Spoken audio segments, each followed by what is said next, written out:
ఈరోజు మనం అనపల కూర అన్నమాట. అనపలు అంటే ఏంటి? చిక్కుడుకాయ గింజలు ఉంటాయి కదా, అది కూడా ఒక రకం అన్నమాట చిక్కుడుకాయల్లో. అది ఫస్ట్ ఆనియన్స్ బాగా ఫ్రై చేసుకున్నాం. ఇదిగోండి, ఇది అనపలు అన్నమాట.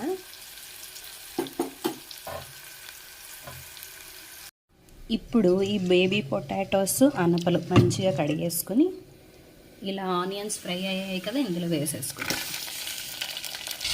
వీటిని ఇప్పుడు బాగా మగ్గబెట్టుకోవాలి, ఉల్లిపాయలతో పాటు.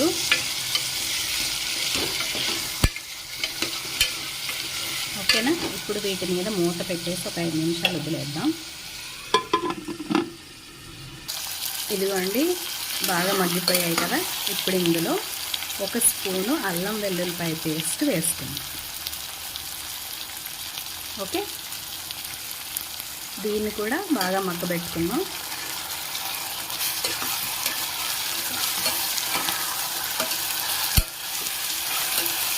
ఇప్పుడు ఇందులో బాగా పండిన 3 టమాటాలు కట్ చేయకుండా వేసేస్తున్నాను. దీంట్లోనే మగ్గుతాయి అన్నమాట.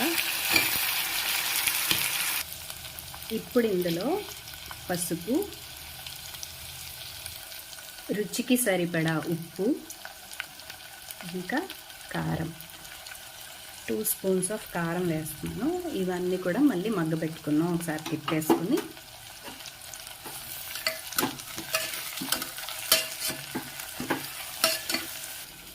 ఇది ఫ్రెష్ కొత్తిమీర అన్నమాట, బాగుంటుంది వేసుకుంటే. దీన్ని కూడా వేసుకుని ఇప్పుడు ఇందులో 1 కప్ ఆఫ్ వాటర్ వేసుకుందాం.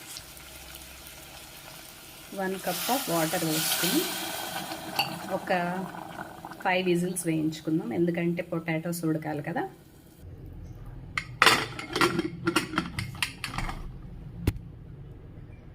సో విజిల్స్ వేయించడం అయిపోయింది. మూత తీసి చూద్దాం ఉడికిందో లేదో. ఉడికిపోయింది.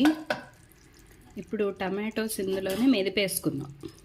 కాయ కింద వేసాం కదా, ఇవి కూడా ఉడికిపోయాయి. మెదిపేసుకుని, ఇంకా కూర అయితే అవ్వలేదు, ఉంది ఇంకా ప్రొసీజర్. సో ఇందులో ఈ వాటర్ అంతా కూడా ఎగిరే వరకు మనం ఏం చేద్దామంటే,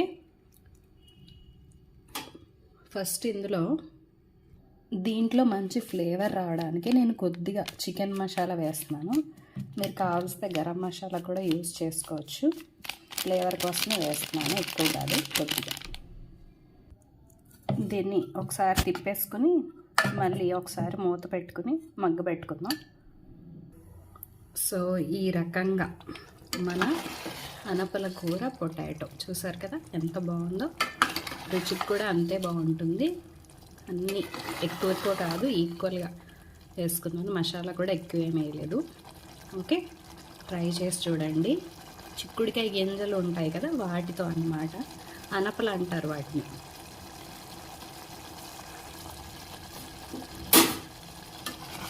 ఇది వైట్ రైస్లోకి ఇంకా చపాతీల్లోకి అయితే చాలా బాగుంటుంది. ట్రై చేసి చూడండి. బాయ్.